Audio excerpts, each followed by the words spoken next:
Have you seen this slide?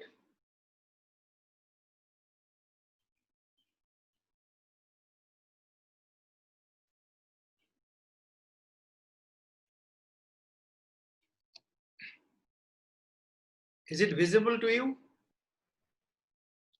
Yes, sir. Okay. So let me continue. Sarima 111 you can express this model in this way: 1 minus phi 1 into L into 1 minus phi 1 S L to the power S. So this part for non-seasonal autoregression, this part for seasonal autoregression, into 1 minus L, this part is non-seasonal integration, 1 minus L to the power S, this component denotes seasonal integration. In the right hand side, the first component denotes non-seasonal moving average and the second component denotes seasonal moving average. Okay. Now, suppose, so how to get it?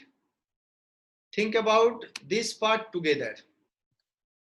You have the original variable in terms of y. Okay, the value of y at time point t with seasonal frequency s. So what is the meaning of this component together?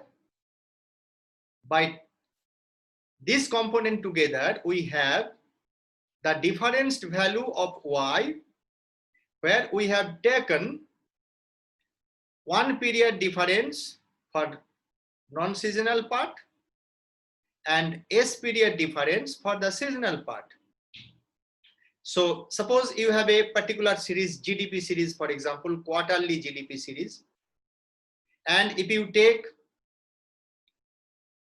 the different series, you can generate or you can construct a new series by taking first difference non-seasonal and sth difference of the seasonal component, and let you joining request asha. Okay.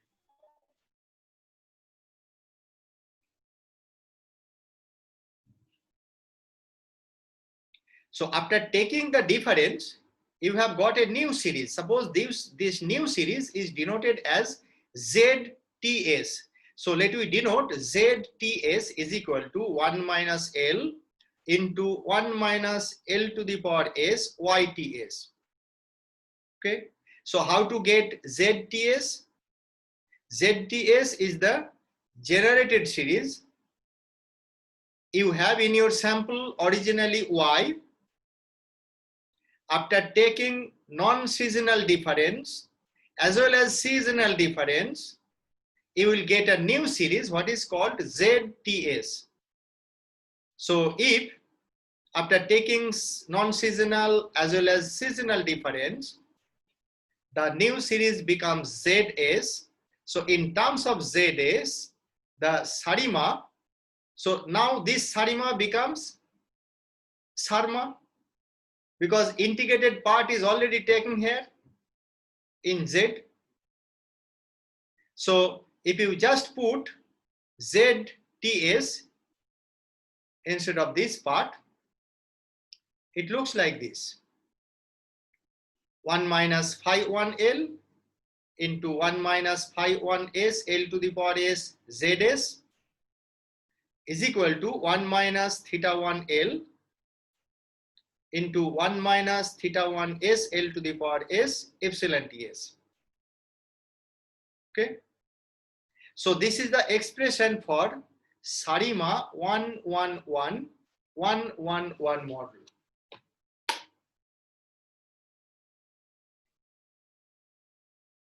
In multiplicative form. Now just multiply the left hand side, 1 minus phi 1 L into 1 minus phi 1 S L to the power S.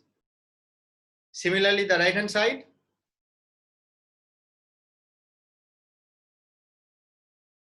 try to multiply independently. Don't just make a copy by seeing the slide. So after multiplication, you will get this kind of expression.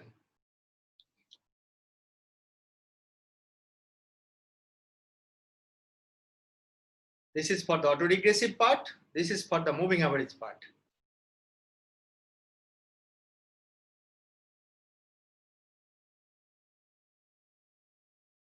So after multiplying ZTS to each and every element within the expression within the bracket, you have ZTS minus phi 1s ZT minus 1s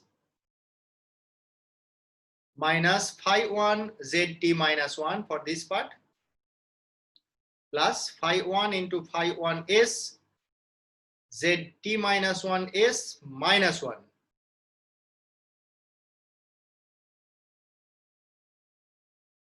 Okay. And similarly, you will get the right hand side in this form. Sorry, it should be epsilon ts. Sir বলো।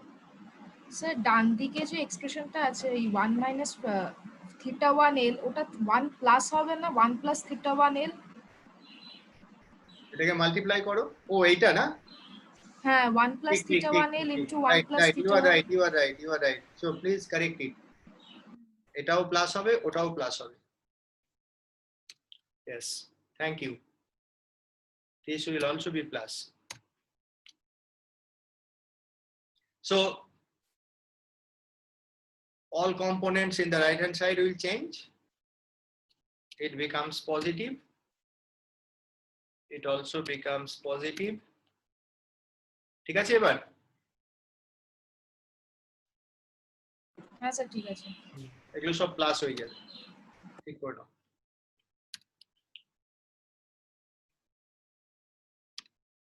It will also be positive. So your model looks like this. Now in this expression, we have to give special focus on the coefficient of AR1. Coefficient of AR1 in seasonal as well as non-seasonal part. In other words, we should focus more on phi 1. This is the coefficient for non-seasonal AR1 and this is the coefficient for seasonal AR1. Try to remember annual time series. In the case of annual time series, we have discussed AR1 and AR1 process will be stationary only when the coefficient for the AR term is less than 1.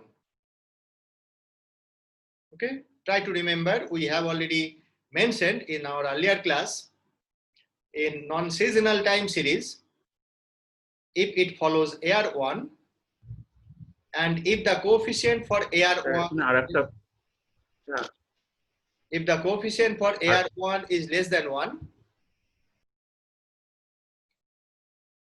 এরকম আরেকটা term add হবে theta 1s theta 1 into theta 1s equal টি minus 1s minus 1 এইখানে না, এইখানে একটা theta 1 হবে না?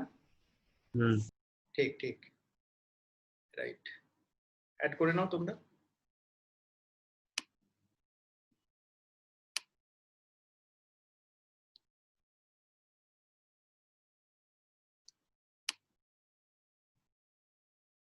Yes, theta 1 into theta 1s epsilon t minus 1s minus 1. So what I am talking about, the coefficient for AR1 component. Coefficient for AR1 component is important to look into whether the series contains unit root or not. Just think about the case of non-seasonal time series. If the coefficient for AR joining request আসছে, if the coefficient for AR1 is less than 1, then the series will be stationary. And if the coefficient is equal to 1 or more than 1, then the series will be non-stationary.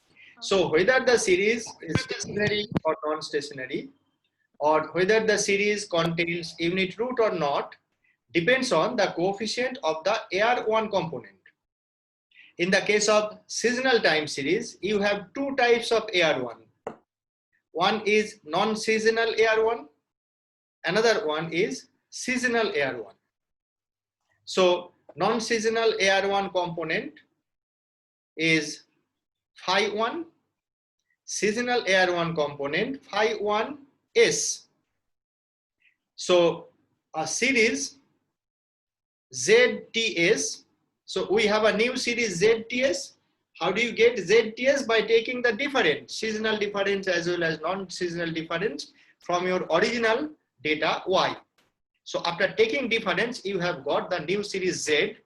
Now Z will be stationary, or the order of integration of Z will be 0. Here you have to consider order of integration in two way. One is the non-seasonal, another one is the seasonal. So order of integration is 0, 0 means it is integrated of order 0 in non-seasonal part, integrated of order 0 in seasonal part, and integrated of order 0 means the series is stationary. You do not need to differentiate the series, so you do not need to make further difference in Z. If Z follows I00, that does not mean, that implies you do not need any further difference to make Z stationary, because Z is already stationary. So if Z is I00, it will be only when phi 1 is less than 1, phi 1 less than 1. So this is the non-seasonal coefficient for non-seasonal AR1 less than 1. This is the coefficient for seasonal AR1 less than 1. So when both the coefficient less than 1, then we can say that the series, the derived series, Z is the derived series. You originally have Y. Y was non-stationary. That's why your model was ARIMA. And you have take a difference to make a new variable, the new series Z. Now Z will be stationary if the coefficient involved in AR1, both seasonal, non-seasonal, in terms of Z, if both are less than 1, then the new derived series Z will be stationary, or we can denote it ZS will be I00. So in general, we can say a seasonal time series YT will be integrated of order DD, small d, capital D. Small d denotes integrated of order small d in non-seasonal part, and integrated of order capital D in seasonal part. And we denote YT in this form, integrated of order small d, capital D. If the series is stationary after first period differentiating d times, first period differentiating means just by taking YT minus 1. This is the first period differentiating. So after first period differentiating d times and seasonal differentiating capital D times. So after first period differentiating d times means in this case you have our as usual unit roots, as is applicable in the case of non-seasonal time series for annual time series data. And from this part, seasonal differentiating, we have a seasonal unit root. Okay, so there are two types of unit roots in a seasonal time series. One relates to the non-seasonal unit roots. Another type of unit roots may present here, which is called the seasonal unit roots. So when do you get seasonal unit root? When you consider seasonal difference, not a simple difference. Seasonal difference means for quarterly data you have to take 4 period by taking 4 period lag. In the case of monthly data, you have to take difference by considering 12 period lag, etc. This is called the seasonal difference. So after taking seasonal difference, if your series becomes stationary, then so this part is related to the seasonal unit root. Okay. So this is the actual movement of yt. So if we try to analyze the actual movement of yt with seasonal frequency s, we can express the model in this way, and what would actually be the model depends on the order of autoregression, order of moving average, order of integration, etc. How do we get idea about the order of autoregression, order of moving average?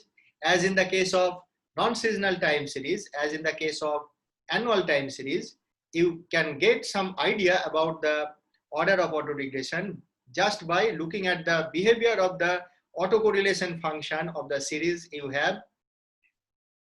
Okay, so for autoregressive process, the autocorrelation function follows a particular type of behavior.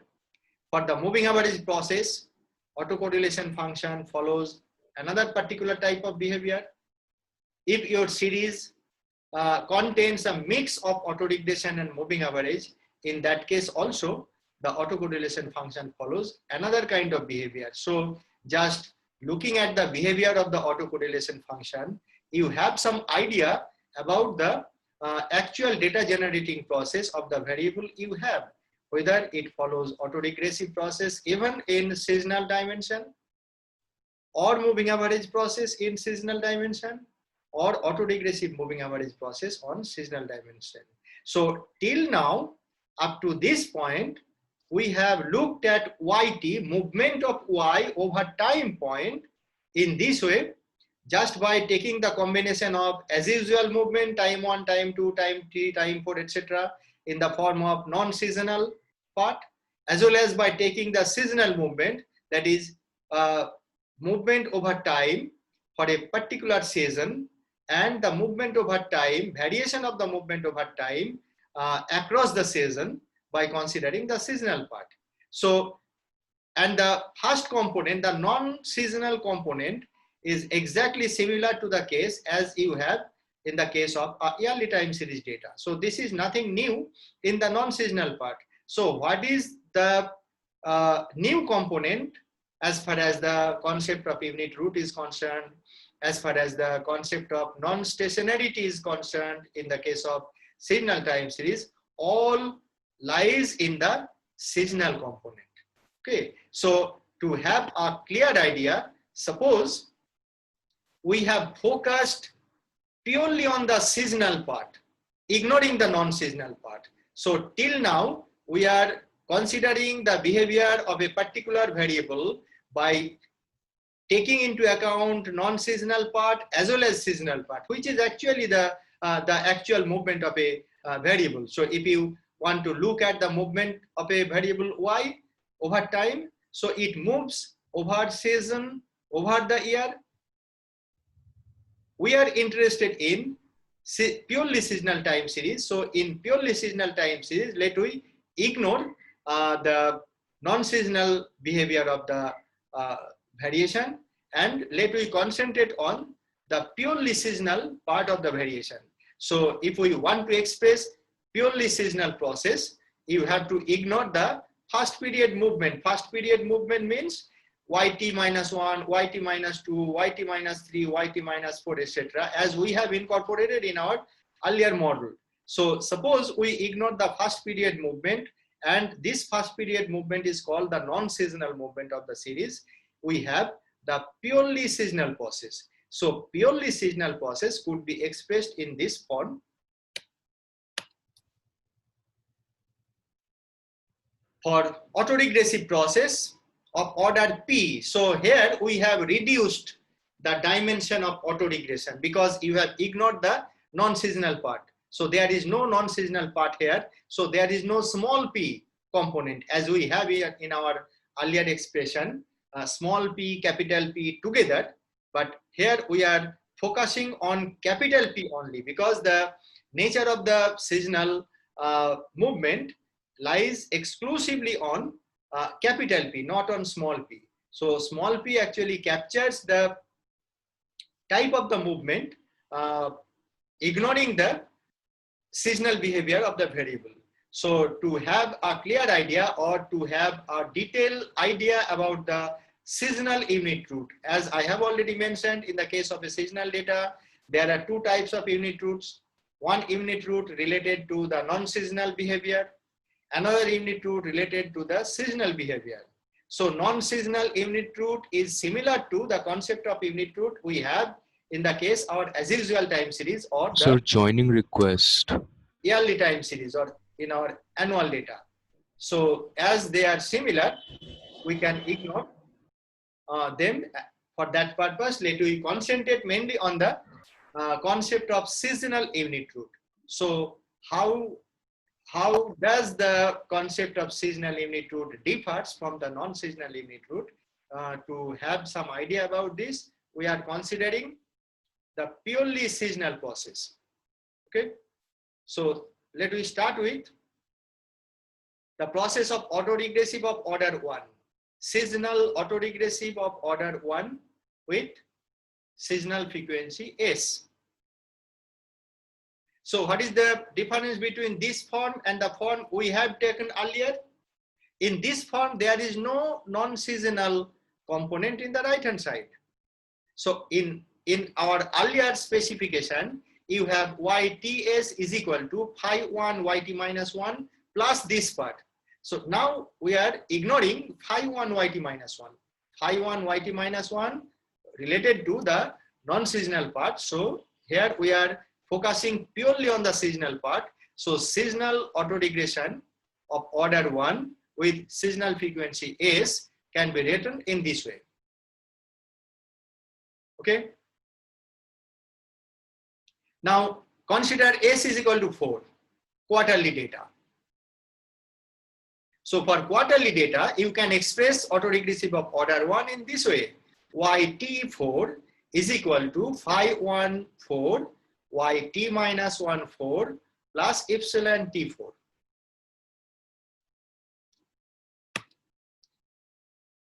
Okay, so this is the expression for AR1 process for the quarterly data. This expression captures only the seasonal variation. It ignores the non-seasonal variation of your actual data. Okay, now we are looking at the behavior of the seasonal variation. How the movement of first quarter value over time, movement of second quarter value over time, movement of third quarter value over time, similarly movement of fourth quarter value over time behaves. We are interested in looking at that issue. So to have further idea about the process, let we express this AR1 in different way. You can remember we have followed the same trick for the annual time series data. In annual time series, ignore 4. So it was YT is equal to phi 1 YT minus 1 plus epsilon T. We have introduced here 4 to incorporate the quarterly dimension. Okay, now let we substitute the value of T is equal to 1, T is equal to 2, T is equal to 3, etc. So if we put T is equal to 1, you have an expression like this.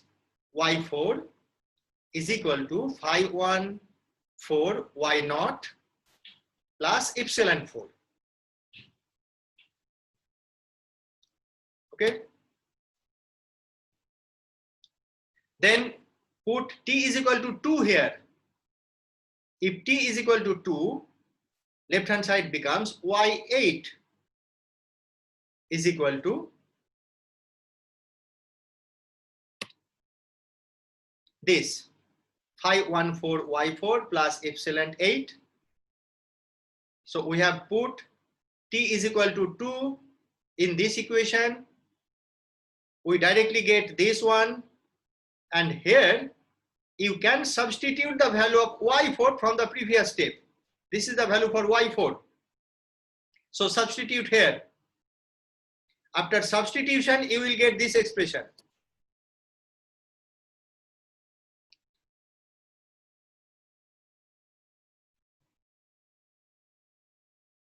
Okay. Again, put the value of t is equal to 3 here. If you put t is equal to 3, left hand side variable becomes y12 is equal to 514 y8. Right hand side becomes y8. T is equal to 3, so it becomes 2 into 4, so it is 8, y8 plus epsilon 12. Now substitute y8 from the previous step.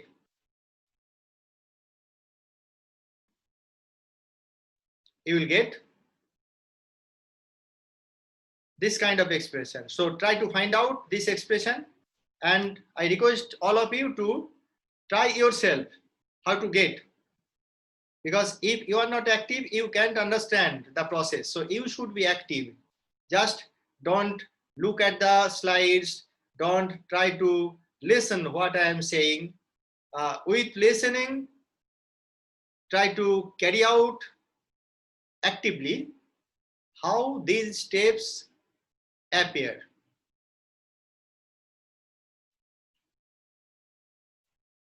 So when you reach at this step, please inform me. I am waiting for you at this step. And after calculating, just compare what we have got here and what you have got yourself.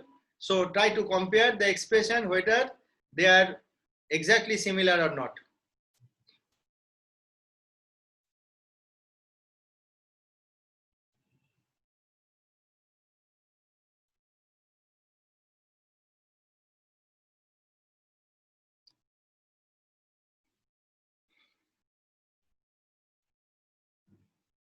When you have reached here, please inform me.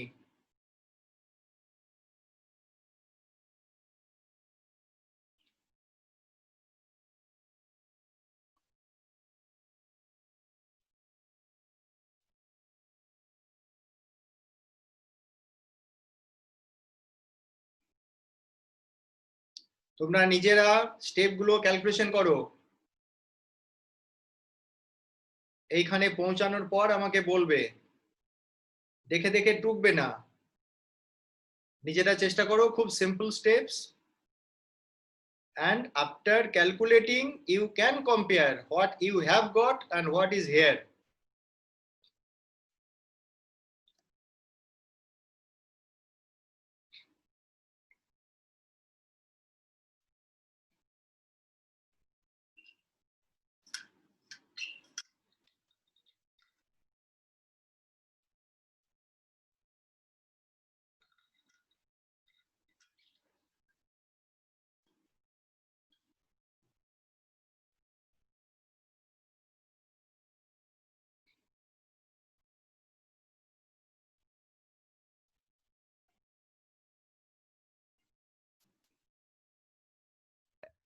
Sir একই তো আসছে।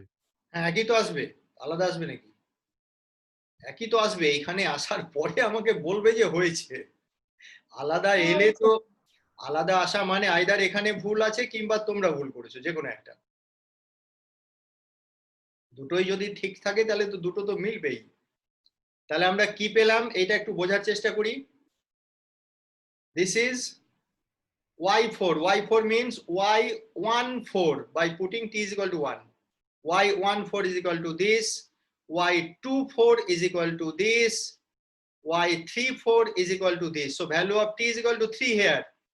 So just try to generalize the expression. So what would be the value for yt4? You have yt4 here. We have expressed yt4 in this way. Now we are trying to express the similar yt4 in another way, just by following this process. So this method is called the method of induction. We are just putting the value of t is equal to 1, t is equal to 2, t is equal to 3. In this way, we try to generalize the expression for yt4. So for yt4,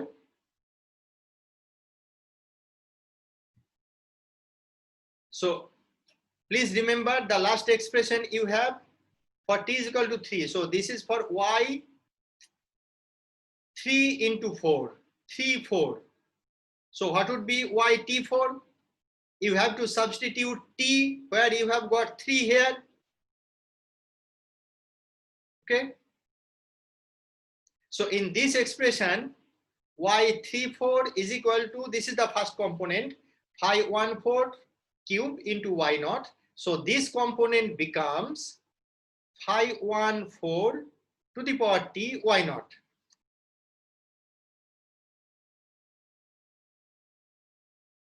Okay.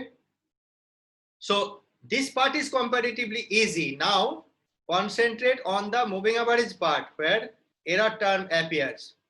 So when t is equal to 3, this term becomes phi 1 to the power t minus 1. 2 means 3 minus 1 if we look at in this way. So it is phi 1 to the power 3 minus 1 epsilon 4. Phi 1 to the power 3 minus 2 epsilon 8. And phi 1 to the power 3 minus 3, that is 0. That is the coefficient 1, epsilon 12. So by following this rule, you have for yt4 is equal to phi 1/4 to the power t y naught plus, for moving average part, the first component like this becomes phi 1 to the power t minus 1 into epsilon 1/4. Epsilon 4 means epsilon 1/4. Here you have 1, this 1 appears here. The second term, phi 1 to the power t minus 2, epsilon 2/4. So you have 2 here, this 2 appears here. So in this way, if you expand, the last component becomes phi 1 to the power, phi 1 means phi 1/4, phi 1/4 to the power t minus t. And this t appears here, epsilon t4. Is it clear? এই জায়গাটা বোঝার চেষ্টা করো কি করে আমরা লিখলাম এটা। এটা খুব সহজেই বোঝা যাচ্ছে আগের স্টেপের এই কম্পোনেন্টের সঙ্গে যখন আমরা এই কম্পোনেন্ট কম্পেয়ার করব। এবার এই সিরিজটা আমি কি করে পাচ্ছি এখানে, phi 1 to the power t minus 1 epsilon 1/4, phi 1 to the power t minus 2 epsilon 2/4, phi 1 to the power t minus t epsilon t4. Okay.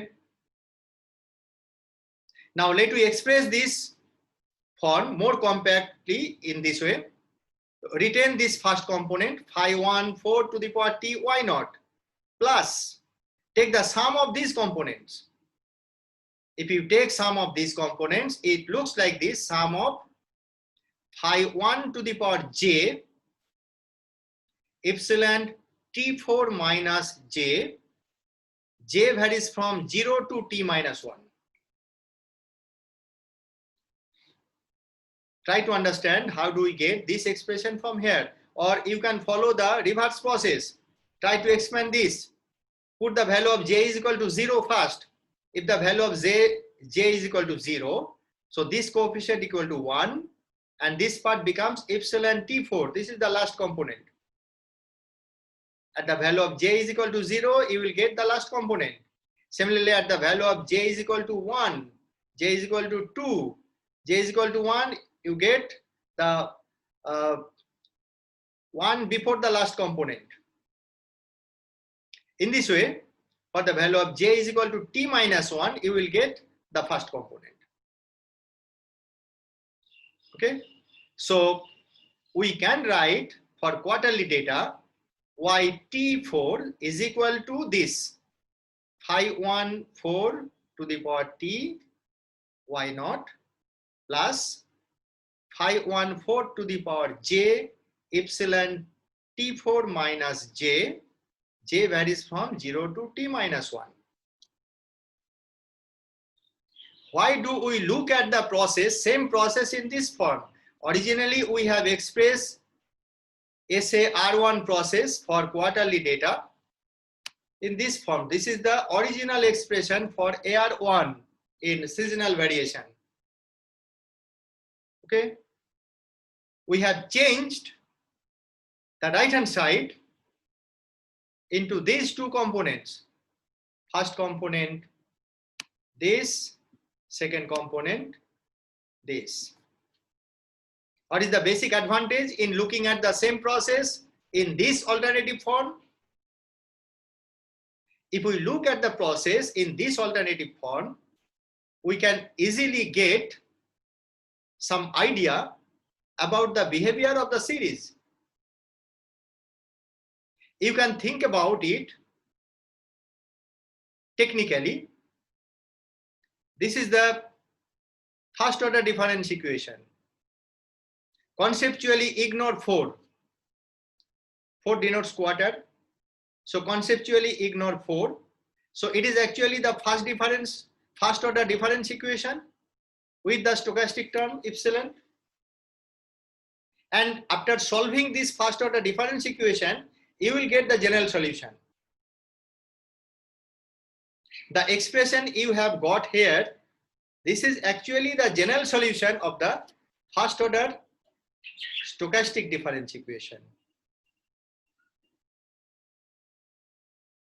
And this general solution has two components. The first component relates to the homogeneous solution.